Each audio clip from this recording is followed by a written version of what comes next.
So welcome to our civil service for দেশি guys, এই YouTube চ্যানেলে তোমাদের সবাইকে আরেকবার ওয়েলকাম। তো দেখো, আজকের আমরা যে টপিক নিয়ে আলোচনা করবো সেটা কি না, government at the rate job, মানে সরকারি চাকরি। সোজা কথা, সরকারি চাকরি। এখন সরকারি চাকরি পেতে গেলে কি করতে হবে, কি করতে হবে না, কেন তুমি পাচ্ছ না, তোমাকে পেতে গেলে কি কি পদ্ধতি অবলম্বন করতে হবে, পুরোটাই আমি তোমাদের সঙ্গে আলোচনা করে দেবো। এবং বিশ্বাস করো, এই যে 10টা রুলস আমি তোমাদের জন্য দিয়েছি, এই 10টা রুলস তোমরা 2 বছর ফলো করে দেখো, আমার কথা মিলে যাবে। ফলো করো তোমরা। তো দেখো, এই গভর্নমেন্ট অ্যাট দ্য রেট জবের কিছু রুলস আমি তোমাদেরকে আজকে বলবো, সঙ্গে কি না কিছু বাস্তবতা। রুলসের থেকেও যেটা মেন ভ্যালুয়েবল পয়েন্ট, শুধু রুলস রেগুলেশন ফলো করে সব কিছু হয় না, কিছু বাস্তব অভিজ্ঞতা না তোমার জানা থাকলে, তুমি না ঠক্কর খেলে তুমি কখনোই শিখবে না, তুমি কখনোই সেই জায়গায় অ্যাচিভ করতে পারবে না যতক্ষণ না নিজে তুমি সেই রুলস রেগুলেশনগুলোকে ফলো করছো এবং বাস্তব জিনিসটাকে অ্যাকসেপ্ট করছো। হ্যাপিলি অ্যাকসেপ্ট করতে হবে, শুধু দুঃখের সঙ্গে সব কিছু অ্যাকসেপ্ট করলে হবে না। হ্যাপিলি অ্যাকসেপ্ট যতক্ষণ না করবে না, তুমি সেই জায়গায় অ্যাচিভ করতে পারবে না। তো দেখো, 10টা আমি যে রুলস লিখেছি তার একবার ডিটেলসটা তোমাদের বলে দিই। 1 নম্বর, ফল পাকা। আমি প্রত্যেকটা এলাবোরেটলি তোমাদের কাছে এক্সপ্লেন করবো, ফার্স্টে শুনে নাও কি কি পয়েন্ট আছে। ফল পাকা। 2 নম্বর আছে পড়ার ধরন। 3 আছে ভয়। 4 আছে ভরসা। 5 আছে বড় চিন্তা। 6 আছে গেম, খেলা। 7 স্ট্রং অর উইক, দুর্বল এবং তোমার স্ট্রং জায়গাটা। 8 ধোকা না, ধোকা। 9 না থামা, ডোন্ট স্টপ। 10 আছে ভালো না লাগাকে ভালো লাগানো। তো এই 10টা পয়েন্ট তোমরা মেমোরিতে সেট করে নাও। এই 10টা পয়েন্ট অনুযায়ী তোমরা জাস্ট 2 বছর ফলো করো, দেখো তোমরা সাকসেস না পেলে তখন বলো। আমার মনে হয় এই 10টা রুলস মেনটেন করে বা এই 10টা বাস্তবতাকে হ্যাপিলি অ্যাকসেপ্ট করে কেউ জীবনে সফলতা পায়নি, এরকম হতেই পারে না। তো let starts the class today. তো দেখো, প্রথম পয়েন্টটাই আলোচনায় আসি, ফল পাকা। সেটা আবার কি গো? ফল পাকার সঙ্গে সরকারি চাকরির কি সম্পর্ক? সম্পর্ক আছে। দেখো, আমরা প্রত্যেকেই চাই একটা পরিপক্ক ফল পেতে, খেতে। তো যতক্ষণ না ফলটা ঠিকঠাক পাক ধরছে না, আমরা কেউ কি অ্যাকসেপ্ট করি? আবার বেশি পেকে গেলে সেটা পচে যায়, আবার কম পাকলে দরকচা মেরে যায়। জিনিসটা এমন হয়ে যায় যে আমরা কেউই অ্যাকসেপ্ট করি না। ঠিক প্রিপারেশনটাও তোমরা সেম জায়গায় নিয়ে যাও, মানে প্রিপারেশন লেভেলটাকে তোমাকে এমন জায়গায় অ্যাচিভ করে নিয়ে যেতে হবে যে যেটা একদম পারফেক্ট। এরপরে তুমি বেশি পাক ধরে গেলে, মানে আমি 2 বছরের প্রিপারেশনের কথা বলছি, ধরো 2 বছর প্রিপারেশন তুমি আপ টু তোমার অ্যাচিভ করে গেলে লেভেলটা, এরপরের যে বছরগুলো যাবে না, 3 বছর 4 বছর 5 বছর, তখন ফল কিন্তু বেশি পাকতে শুরু করে দেবে। আর বেশি পাকলে কি হয়? ফল পচে যায়। নর্মালি কোনো স্টুডেন্ট যদি 2-3 বছরের মধ্যে গভর্নমেন্ট জব না পায়, প্রিপারেশন অ্যাচিভ করার পরেও সে কিন্তু পাক ধরে যায়, তখন তার ভ্যালু আস্তে আস্তে কমতে থাকে, ডিমোটিভেটেড হতে থাকে নিজে থেকে। চাকরি পাওয়ার ইচ্ছাটা এবং চাকরি পাওয়ার জায়গাটা আস্তে আস্তে তার কমতে থাকে। সুতরাং বেশি পাকা ঠিক না। আবার দেখো, আমি 2 বছরের একটা লেভেল তোমাকে বলে দিচ্ছি যে এই পয়েন্টে গিয়ে তুমি যতক্ষণ না অ্যাচিভ করবে, তুমি কোনো গভর্নমেন্ট জব পাবে না। তার আগে থেকেই তুমি 2 মাস 3 মাস 4 মাস একটা প্রিপারেশন নিয়েই তুমি লাফালাফি করছো, আমার চাকরি দরকার, আমি কেন পাচ্ছি না, আর 10জন কেন পাচ্ছে, আমাকে এই মুহূর্তেই পেতে হবে। তো তুমি কি হবে না, দরকচে মেরে যাবে। পাকার আগেই তুমি লাফালাফি শুরু করছো, তো দরকচে মেরে গেলে নর্মালি তোমার সেটার ভ্যালু কমে যাবে, তোমাকে কেউ গুরুত্ব দেবে না। সুতরাং বলবো 2 থেকে 3 বছর একটা লিমিট যেটা রিচ করতে হবে তোমাকে, তারপরেই তুমি গভর্নমেন্ট এক্সাম, একটা না একাধিক গভর্নমেন্ট এক্সাম তুমি ক্র্যাক করার অপশন পাবে।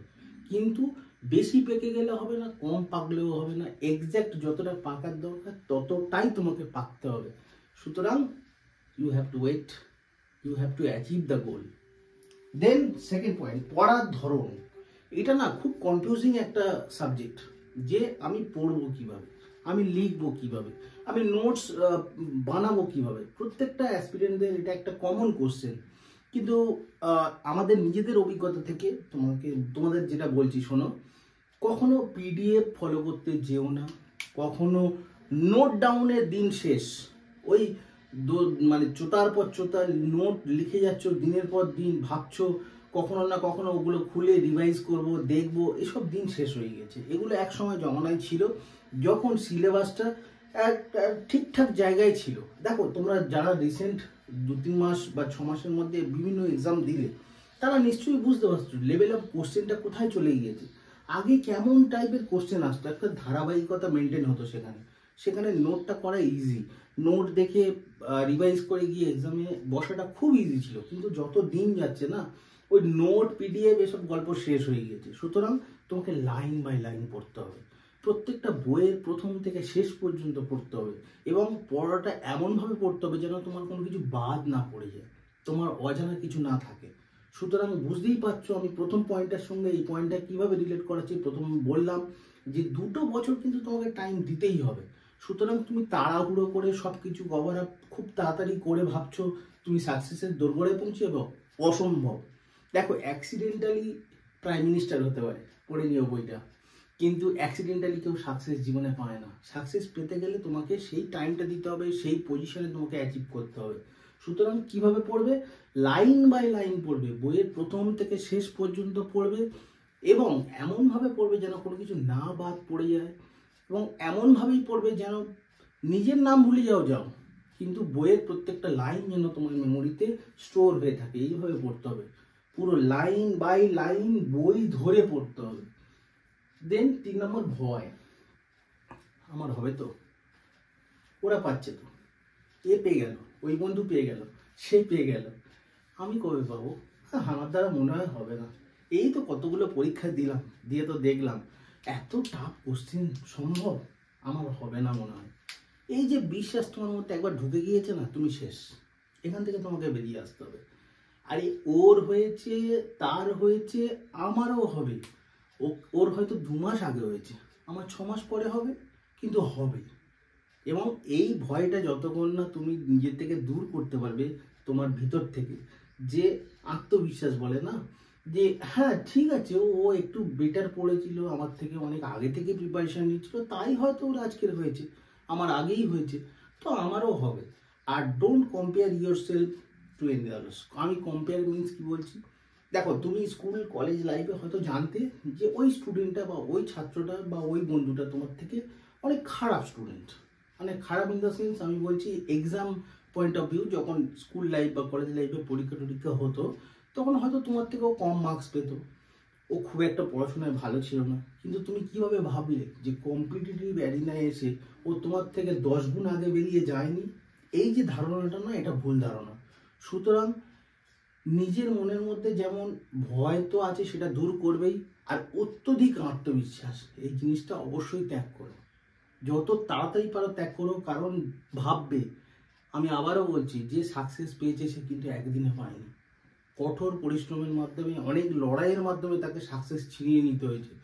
সুতরাং এটাও ভেবো না যে তোমার থেকে খারাপ বলে ও চাকরি পেয়েছে বলে ওর মধ্যে কোনো রকম করাপশানের ইন্ডালজ, মানে করাপশানের অ্যালিগেশন ওর এগনেস্টে হয়তো অ্যারাইজ করছে, এই ধারণাটা পুরোপুরি মাথা থেকে বের করে দাও।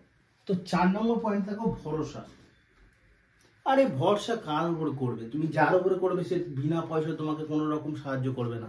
দুনিয়াটাই এমন হয়ে গিয়েছে, কারো কাছ থেকে তুমি একটা হেল্প চাও, সে বিনা স্বার্থে তোমাকে হেল্প করবে না। কারো কাছ থেকে একটা তুমি কিছু চাও, সে বিনা পয়সা তোমাকে কিছুই দেবে না। সুতরাং এই ভরসা কার উপর করবে না, এটা ফার্স্টে তোমাকে আইডেন্টিফাই করতে হবে। যাকে তাকে তুমি ভরসা করতে পারো না। ভেবো না যে দুনিয়াতে তোমার সবাই তোমাকে হেল্প করবে বলে একদম উঠে পড়ে বসে আছে। সবাই না নিজের স্বার্থ নিয়ে এগিয়ে চলে। হ্যাঁ, তোমরা বলতে পারো সিএসডিজির স্বার্থ নেই, অবশ্যই আছে। কি স্বার্থ? দেখো, বাঙালি ছেলেমেয়েরা যারা গ্রাম বাংলায় থাকে, যারা ঠিকঠাক সরকারি চাকরির প্রিপারেশন নিতে পারছে না, কিসের অভাবে? সময়ের অভাবে আর টাকার অভাবে, তাদের পাশে দাঁড়ানোটা, তাদেরকে চাকরি পাওয়ানোটা যদি বলে থাকো সিএসডিজির একটা স্বার্থ, অবশ্যই এটাই আমাদের স্বার্থ। এবং তাতে হয়তো যাদের পয়সা প্রতিবারই ছেলে মেয়েরা, যারা কোচিং ইনস্টিটিউটে গিয়ে বড় বড় বিল্ডিংয়ের মধ্যে গিয়ে পড়াশোনা করতে পারছে, তাদের কাছে তো আমরা স্বার্থপর না, এটা তো খুব স্বাভাবিক। এবং যদি সেই রকম স্বার্থপর আমরা হয়ে থাকি, 100 বার হবো, আগামী দিনেও হবো। সুতরাং এই ভরসা করার জায়গাটা বলি, দেখো তোমার কাছে এখন resource, huge number of resource, তুমি অনলাইন মানে অ্যাক্সেস করলে রিসোর্সের তোমার শেষ নেই। কিন্তু ব্যাপার হচ্ছে তুমি ভরসাটা করবে কার উপরে? ভরসা করবে কার উপরে, এই কোশ্চেনটা সবার আগে নিজেকে করো, যে তুমি কোথা থেকে বেনিফিটেড হচ্ছ, কোথা থেকে ঠিকঠাক তুমি কন্টেন্ট পাচ্ছ, মেটেরিয়াল পাচ্ছ, তাকেই তুমি ভরসা করো। তোমার কাজে লাগবে না এরকম জিনিসের উপর তুমি কখনো ভরসা করতে যেও না। আমি বলছি না তোমরা পড়াশোনার জন্য শুধুমাত্র সিএসডিজিকেই ফলো করো, আমি একবারও বলছি না। যদি বেটার মনে হয় সিএসডিজির থেকে ওয়েস্ট বেঙ্গলে অনেক ভালো ভালো ইউটিউব চ্যানেল আছে, then you have to go, সেখানে চলে যাও, সেখানে ফলো করো। বাট আলটিমেটলি তোমার লাভ হোক, তুমি সাকসেস পাও। তোমার তো এটাই মন্ত্র নিয়ে অনলাইনে আসো না, যে আমাকে সাকসেস পেতে হবে, সরকারি চাকরি পেতে হবে। সুতরাং সরকারি চাকরি পাওয়ার জন্য যে শুধু সিএসডিজিকেই ফলো করতে হবে এটা কোথাও বলা নেই। তোমার যদি মনে হয় অনেক বেটার ক্লাস আছে, অনেক ভালো ক্লাস আছে, সেখান থেকে তুমি কিছু হ্যাপিলি গ্র্যান্ড করতে পারো বা শিখতে পারো, কিন্তু ইউ হ্যাভ টু গো, সেখানে চলে যাও, তাড়াতাড়ি শেখো, কারণ টাইমটা তো তোমার হাতে লিমিটেড না। 5 নম্বর পয়েন্টটা দেখো, বড় চিন্তা। সত্যি চিন্তাটাকে বড় করতে হবে। ছোট চিন্তা, ছোট মানসিকতা রাখলে হবে না। আমি এটা কি বলছি বলো তো? দেখো, তুমি চাকরি পাওয়ার চিন্তা করছো একটা সরকারি, তো সরকারি চাকরি পাওয়ার চিন্তা তুমি নিশ্চয়ই গ্রুপ ডি থেকে শুরু করবে না। যদি তুমি গ্র্যাজুয়েট হয়ে থাকো, আমি প্লেন গ্র্যাজুয়েটের কথাই বলছি, তাহলে তুমি কিন্তু ওয়েস্ট বেঙ্গল কোনো ভারতবর্ষের 99% এক্সাম তুমি কিন্তু কোয়ালিফাই করতে পারো, মানে পরীক্ষায় তুমি অ্যাপিয়ার হতে পারো। সুতরাং যেখানে দেখতে পাচ্ছ একটা গ্র্যাজুয়েট হয়ে গেলে তুমি এত এনরামাস নাম্বার অফ এক্সাম তুমি অ্যাপিয়ার হতে পারছো, তো তুমি কেন গ্রুপ ডি গ্রুপ সি এই লেভেলের চাকরি দিয়ে শুরু করবে? মানে চিন্তা কেন করবে? তুমি চিন্তা করবে অ্যাটলিস্ট ইউপিএসসি, ডব্লিউবিসিএস এই টাইপের পোস্টগুলোর জন্য না। তবেই তোমার প্রিপারেশন লেভেলটাকে তুমি যদি এই জায়গায় রাখো, তাহলে দেখবে আলটিমেট তুমি গিয়ে মিডিল পোর্শনে একটা অ্যাচিভ করতে পারবে। আর যদি তুমি শুরু করো প্রিপারেশনটা চিন্তা করে যে একদম নিচু থেকে, তুমি কখনো নিচুটা তো পাবে না, উঁচুর করাগুলো ছেড়েই দাও। দেখো, যারা সাকসেস হয় লাইফে, মানে সরকারি চাকরির পরীক্ষায়, তারা কিন্তু বহুবার বলেছে, সে গ্রুপ সির চাকরি করলেও বলে আমি গ্রুপ বির প্রিপারেশন নিয়েছিলাম বা গ্রুপ এর প্রিপারেশন নিয়েছিলাম। যে গ্রুপ বির চাকরি করে সে বলে আমি গ্রুপ এর প্রিপারেশন নিয়েছিলাম, কিন্তু আলটিমেট আমি গ্রুপ এ না পেয়ে গ্রুপ বি পেয়েছি বা গ্রুপ বি না পেয়ে গ্রুপ সি পেয়েছি। কখনো এরকম হয় না যে একজন বলছে যে আমি গ্রুপ ডির চাকরির প্রিপারেশন নিয়েছিলাম, নিয়ে গ্রুপ বি বা গ্রুপ এ মেরে দিয়েছি বা গ্রুপ ডি মেরেছি। হয় না, এভাবে হয় না। তোমার চিন্তা শক্তিটাকে একটু উঁচুতে রাখো। দেখো, ওই জায়গায় অ্যাচিভ না করতে পারলে অ্যাটলিস্ট তার পরের স্টেপে আসতে পারবে, বা সেটাও না পারলে তারপরে স্টেপে আসতে পারবে, কিন্তু খালি হাতে তোমাকে ফিরতে হবে না, এটুকু গ্যারান্টি। গেম গেম 6 নম্বর হচ্ছে গেম, মানে খেলা। দেখো, যারা সরকারি চাকরি প্রিপারেশন নিচ্ছ না, ইতিহাস, ভূগোল, অঙ্ক, ইংরেজি এসব দিয়ে হবে না, এসবের দিন শেষ। সবাই মোরালেস এই 4টে পেপার কিন্তু ছেড়ে মানে অ্যাকসেপ্ট করে নিয়েছে এবং পুরোটাই তাদের এখন বোধগম্যের জায়গায় চলে এসছে। সত্যি কথা বলতে এখনো শুধুমাত্র গ্র্যাজুয়েশনে বা অনার্সে যারা ইকোনমি অথবা পলিটি, এই দুটো পেপার যাদের ছিল না, তাদের কাছে এখনো ভীতির জায়গা কিন্তু ইকোনমি এবং পলিটি। এবং এই দুটো পেপারই হচ্ছে না প্রত্যেকটা গভর্নমেন্ট এক্সামের গেম চেঞ্জার। এটা কৌস্তব সরকার স্যার তোমাদেরকে বহুবার বলেছেন যে গেম চেঞ্জার হচ্ছে ইকোনমি এবং পলিটি। এবং এই দুটো সাবজেক্ট এমন, যারা এই সাবজেক্টগুলো আগে পড়ে আসেনি, শুধু কম্পিটিটিভ পরীক্ষায় এসছে বলে পড়তে হচ্ছে, তারা না সত্যি সত্যি এই দুটো পেপারকে অ্যাভয়েড করে। বিশ্বাস করো, যারা অ্যাভয়েড করে তারা পরীক্ষাটাকেই অ্যাভয়েড করছে। পরীক্ষায় সাকসেস তো দূরের কথা, এই সাবজেক্ট দুটোকে যতক্ষণ না সে আত্মস্থ করতে পারবে ততক্ষণ পর্যন্ত সে কোনোদিন গভর্নমেন্ট এক্সামে সাকসেস এই মুহূর্তে দাঁড়িয়ে এই যা কোশ্চেনের ট্রেন্ড পাবে না। সুতরাং তোমাকে যদি সাকসেস পেতে হয় সব কিছু পড়তে হবে।